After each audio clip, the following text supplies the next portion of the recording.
Então, quando surge, sejam bem-vindos aí a mais um vídeo aqui do canal. Quem não for inscrito, se inscreve. Para você que já é inscrito, obrigado novamente por assistir. E não esquece de deixar aqui o seu like, que é fundamental para o canal continuar crescendo.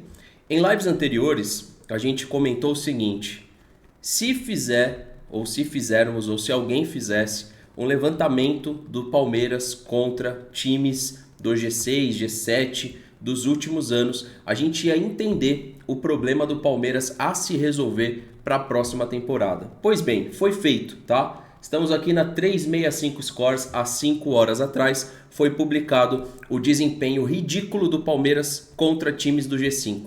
Então não é uma situação que ela é de hoje, ela piorou nessa temporada. O Palmeiras, inclusive, que enfrenta o Cruzeiro com muita reclamação aí do Cruzeiro, né? Nas suas redes sociais publicou nota falando que se sente prejudicado, e o Cruzeiro foi prejudicado mesmo, né? Até nesse Campeonato Brasileiro aqui, no jogo no Allianz Parque, o Cruzeiro jogou melhor que o Palmeiras. E o Cruzeiro não é um time de G5 hoje. Talvez na próxima época vai ser. Então aqui, rapaziada, vamos colocar aqui na imagem e vamos avançar aqui para a gente entender o que aconteceu em 2020. Na chegada do Abel Ferreira, como de costume, derrota para o Flamengo. Derrota para o Internacional, que era o segundo colocado. Derrota para o Atlético Mineiro, que era o terceiro colocado. Empate com o São Paulo, que era o quarto colocado. E vitória contra o Fluminense. Fluminense, inclusive, é um time que o Palmeiras tem facilidade de jogar. Não é de hoje, né? Desde que a gente tem canal, desde 2015, o Palmeiras muito mais ganha do Fluminense do que empata ou perde partidas aí para o Fluminense, que é a nossa última partida, nosso último adversário. Então isso aqui tudo em 2020. Em 2021, o Palmeiras consegue perder as duas para o Atlético Mineiro, ainda que eliminou na Libertadores. No Campeonato Brasileiro perdeu as duas. Perdeu as duas para o Flamengo, tá? Perdeu uma para o Fortaleza e empatou outra. Empatou com o Corinthians e perdeu para o Corinthians. Isso aqui eu nem lembrava, hein? A do Corinthians eu nem lembrava. Dos 24 pontos disputados, 2 pontos conquistados. Corinthians nessa temporada foi quinto colocado do Campeonato Brasileiro. Em 2022, o Palmeiras ganha e perde do Internacional, empata duas com... Lembra quando a gente fala que é a melhor temporada do Palmeiras? Pois é, de fato parece que foi mesmo o melhor ano do Abel. Empata duas com o Fluminense, empata duas com o Flamengo e ganha duas do Corinthians. Ou seja, aqui se aplica aquela coisa assim, se eu não ganho, eu não perco, sabe? Aqui a gente consegue ver isso e definitivamente foi o ano que o Abel teve um desempenho muito acima do normal, tá? E Corinthians aqui figurava na quarta posição. Até impressionante que eu não lembrava disso, que o Corinthians... Deixa eu só voltar aqui na publicação, desculpa, não sei porque que saiu dela. Eu não lembrava aqui... eu cliquei aqui, ó. Que o Corinthians foi quarto em 22 e foi quinto em 21. Não lembrava sinceramente. Interessante, em 22 a gente ganhou os dois clássicos, né? Contra o Corinthians. Aí a gente tem aqui, em 23, Grêmio, ganhamos uma e perdemos uma. Atlético Mineiro, empatamos uma e perdemos a outra. Flamengo, empatamos uma e perdemos uma. E o Botafogo, perdemos uma e vencemos uma. Então veja que não é de hoje a dificuldade do Palmeiras contra times do topo da tabela do Campeonato Brasileiro, tá? E agora, em 2024, que beira o ridículo, né? Principalmente quando se diz respeito à postura do treinador, sendo basicamente, né, um saco de pancadas do time do G5. Ele virou um saco de pancada e ainda assim permaneceu achando que estava tudo certo, que estava tudo perfeito, e não estava, né? Então tá aí, o Palmeiras perde duas para o Botafogo, empata duas com o Flamengo, tá? Aqui ok, né? Você fala assim, tudo bem que ainda no Flamengo do Tite, eu acho que era possível ter, enfim, vencido uma partida de brasileiro contra o Flamengo, mas empatamos duas, inclusive uma com o moleque da base sendo protagonista ali no empate, né? Perdemos e empatamos com o Internacional de Porto Alegre e perdemos e empatamos com o Fortaleza. É definitivamente sim o pior desempenho. Mas tem que olhar para a pontuação geral? Não. Vamos lá. Quando se diz respeito a bater em saco de batata, o Palmeiras lidera isso. Até hoje a gente bate saco de batata. Agora, por que a gente não consegue disputar de igual para igual e até passar por cima dos times que brigam pelo brasileiro? Porque falta, obviamente, peças, falta elenco, falta contratações. Inclusive, aí a gente tem as agendas positivas, né, de 1,2 bilhão, aliás, mais de 1 bilhão e 200 milhões em contratações. Vamos ver o que vai ser feito com esses 200 milhões, mas precisa ser feito algo além do que tem sido feito pela Leila Pereira, né? Porque a gente não contrata jogadores para ser titulares e aí depois a gente não entende o porquê passou dificuldade contra times mais frescos, como o Botafogo, ou até times que não era para a gente passar essa dificuldade, como o Internacional nessa temporada, o Fortaleza também. Bom, esse aqui então é o desempenho do Palmeiras, tá? Contra times do G5 em toda a passagem até aqui do Abel Ferreira, beleza? Então isso para mim revela sim a falta de o que o José está falando, um avançado goleador, um jogador de fato ali para marcar presença no ataque. O Hulk, por exemplo, é um cara que o Palmeiras poderia conversar com o Atlético Mineiro para uma compensação financeira para a próxima temporada, jogar um ano e de repente renovar por mais um, trazer de fato um jogador mais pesado. E aí no Mundial de Clubes, que fica a expectativa de quinta-feira, obviamente a gente vai ter times com essa dificuldade.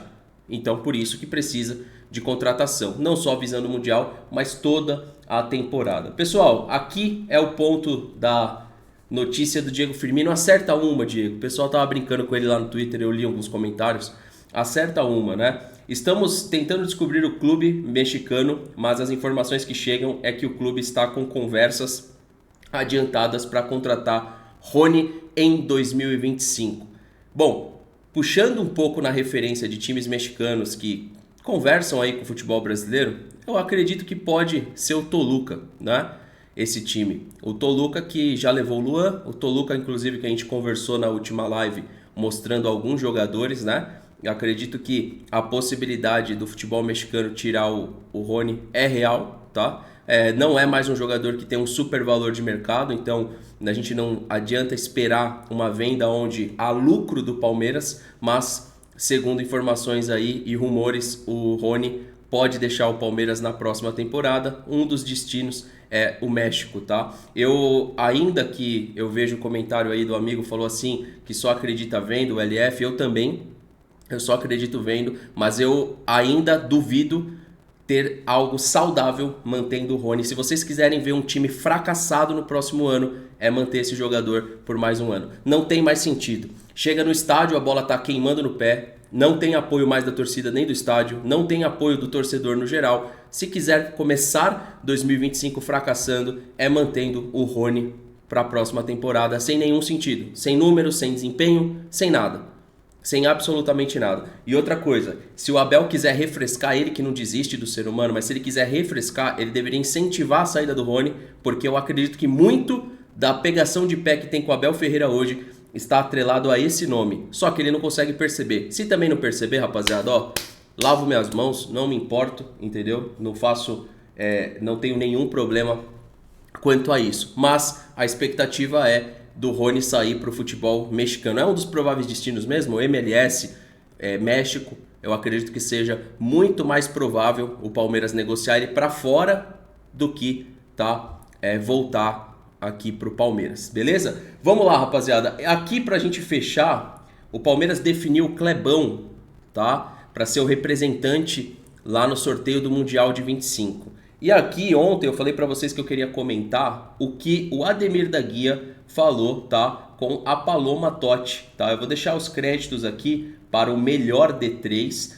Ela coloca o seguinte: alô Palmeiras, Ademir da Guia participou do nosso Melhor de 3 e nos abriu os olhos para uma questão importante sobre o tratamento do clube com um dos seus ídolos aposentados. Então você que está chegando no vídeo, aqui na live, vou pedir o like de vocês que é fundamental. Inscreva-se aí no canal, ativa o sininho e vamos escutar aqui o que o Ademir da Guia falou para Paloma Totti. Vamos lá. Passado até hoje? Então, olha, você tocou num ponto que realmente é muito triste. Nós temos, por exemplo, hoje o Leivinha com Alzheimer, temos o Alfredo Mostarda com Alzheimer, temos mais alguns jogadores que, da idade, já estão precisando de um apoio, de um auxílio realmente. E nós não temos essa ajuda. Então, seria muito bom se o Palmeiras levasse alguém lá para ver o estado da pessoa, se precisa ser colocado numa outra casa, seria muito importante. É como você falou, eu não tive ainda essa oportunidade de falar com a Leila, mas eu acho que era importantíssimo hoje para a família. Então, mas você acha que o Palmeiras tem esse cuidado com os jogadores do Palmeiras? Não tem. Vamos fazer essa mensagem chegar na Leila, isso que eu tô falando. com certeza. O Palmeiras cuida bem dos seus ídolos? Não a situação, pelo amor de Deus, né, que o Ademir tá colocando aí para vocês, mas eu acho até engraçado fazer esse tipo de apelo a uma pessoa que disse que não acredita em ídolos, né? Então, que ela vai ajudar por carência, por alguma dó, por algum tipo de situação, né? Porque se quisesse ter ajudado e se acreditasse em ídolo, né, ela já teria se movimentado e até mesmo o clube. Então isso que o Ademir coloca aqui me surpreende zero, né? Não tenho nenhuma surpresa quanto a isso. O Ademir, inclusive, que acho que deveria ter sido escolhido, né? Com todo respeito ao Clebão, mas eu acho que o Ademir que deveria ter sido escolhido para ir ao Mundial de Clubes. Então, assim, não me surpreende, não é uma situação que me pega de surpresa. A gente já sabe que as coisas funcionam desse jeito. São ídolos históricos que entregaram muito mais do que jogadores que entraram recentemente nessa lista seleta por estar 5, 6, 7, 8 anos no Palmeiras. É ridículo a gente não ter produtos que conversem com o nosso passado, mas que conversem e que façam que esse produto, o Palmeiras, não precise da renda e ajude jogadores que entregaram muito para o Palmeiras e não tiveram, em momento nenhum, o reconhecimento financeiro que se tem hoje. Hoje a gente já está falando de uma realidade que jogador da base muitas vezes ganhou mais do que caras que correram uma década pelo clube. Isso aonde a história foi perdida, não é verdade? Não é assim? Não é uma frase parecida aí que está rolando nas mídias alternativas do Palmeiras? Aonde que a história se perdeu quando a gente vê que um moleque, né, que mal, né, começou a sua vida profissional, já tem uma estabilidade financeira que às vezes um ídolo de 10, 15 anos não tem. Inclusive, né, alguns acabam partindo em uma miséria total. E eu acho que é um cenário que não vai mudar, né? Hoje é um futebol caro, de um entretenimento caro e que infelizmente, tá? Ele nos entrega muito pouco de volta. Eu fiz uma postagem também e choveu algumas críticas assim que eu já fiz a postagem. Acabei de fazer e já teve umas criticazinhas ali. Sempre tem, na verdade, mas eu quero reforçar aqui, tá? O John Textor, que a gente tem falado bastante, já que o assunto aqui, o último é a Leila Pereira, ele tem aí alguns negócios fora do futebol. Então vocês conseguem dar uma leitura aqui através dessa página chamada Curioso Mercado. O Textor nasceu em 65, né, em Creeksville, eu acho que é assim que fala, nos Estados Unidos, tá? Durante a infância e a adolescência se destacou como skatista, acho que isso vocês já devem ter visto. E aqui tem um resumo, né? Bilionário, ex-skatista e dono de 8 Oscars. O John Textor construiu sua fortuna com a Digital Domain, uma das empresas de efeitos especiais em Hollywood. A empresa esteve por trás de Vingadores, Piratas do Caribe e Deadpool. E aí, eu não estou falando para vocês assim que acho que ele é um cara perfeito, um cara que não tem seus erros, que não tem suas falhas. Ô Aline, obrigado, viu Aline? Obrigado aí pela inscrição que você deu aí ao José. Tamo junto, Aline. Obrigado pelo apoio. Só para a gente entender aqui o ponto, pessoal, é o seguinte. Vocês entenderam por que um tem o pensamento em entretenimento? O que é o entretenimento do futebol? É você agradar o seu torcedor. E lógico que você precisa ter habilidade entre agradar o seu torcedor e gerar expectativa e gerar financeiro. Olha que legal. A Leila Pereira empresta dinheiro a juros altos. Nada contra. Mas será que ela entende disso aqui? De entretenimento? Fecha a porta para ídolos, fala que não acredita em ídolos, fala que não vai trazer jogadores estrelas. Então, pode achar ruim comigo, mas eu parabenizo o Textor que está fazendo futebol, por enquanto, como ele deve ser feito. Agradando o seu torcedor, gerando resultado desportivo e entendendo que futebol não é um sistema frio e financeiro apenas. Porque se ele entendesse isso apenas, Ele poderia ter copiado alguns modelos que já tem aqui no futebol brasileiro e no máximo colocar ali o Botafogo igual o Ronaldo fez para depois vender ele. Agora, se a gente tivesse uma cabeça mais ou menos assim comandando o Palmeiras, para esse Mundial de Clubes a gente não precisaria estar aqui discutindo possíveis saídas e possíveis chegadas. A gente teria certeza que o clube faria o seu melhor para trazer o que tem de melhor. E não é o que a gente tem hoje, infelizmente, à frente da Sociedade Esportiva Palmeiras. Eu não tenho dúvida que seria um pouco diferente com o Gagliotti e seria muito diferente com o Paulo Nobre.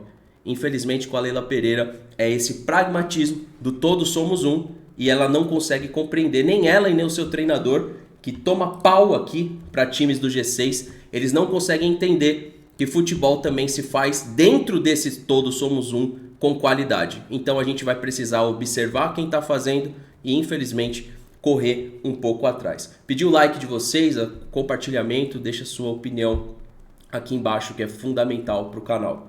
Tamo junto, avante palestra, até a próxima e valeu!